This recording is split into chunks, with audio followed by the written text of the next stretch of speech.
Сега ще ви разкажем за ремонтите в 86-то основно училище в Софийското село Владая. Ремонти, които започнаха на 15 септември.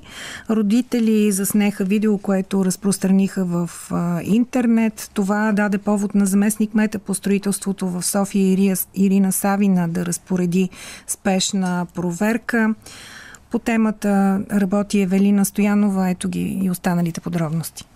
Вътрешният двор на 86-то училище се е превърнал в строителна площадка. Между изкопите и багерите тичат деца. Това може да се види в видео, което се появи в интернет пространството. Свързвам се с родители на деца, които учат в 86-то училище в село Владая. И мисля, че съм силно обезпокоена. Аз като видях как децата търчат между работници, между машини, между техника, майки с децата от детската градина. Няма нормален човек, който би могъл да не е притеснен от подобна картинка.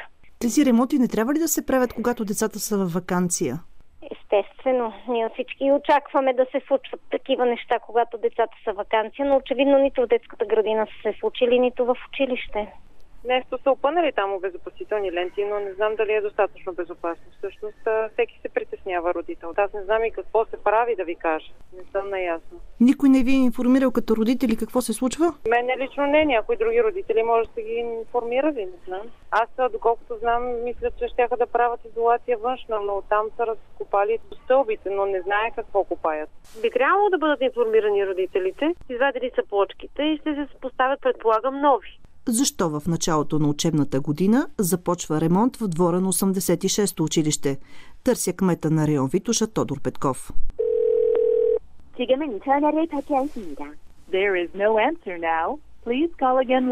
Това съобщение чуваме през целия ден, набирайки телефонния номер на Теодор Петков, който е кмет на район Витоша. От прес-центъра на Столичната община научаваме, че той е в командировка. Заместник-кмета по строителство в София Ирина Савина е наредила спешна проверка в 86-то училище. Вече има заграждения там, където са направени изкопи. Търся директора на 86-то училище Зорница Славкова, за да даде повече информация на родителите какъв ремонт тече в училището и защо в началото на учебната година. Не успяваме да намерим по телефона и директора на 86-то училище Зорница Славкова. Търся Борислав Томирков, който е заместник-кмет по строителство в район Витоша. Значи ремонтът е започнал, както си е по договор, сключен, ако не се лъжа, на 15 септември. Реално работите са започнали официално от 19 септември на обекта.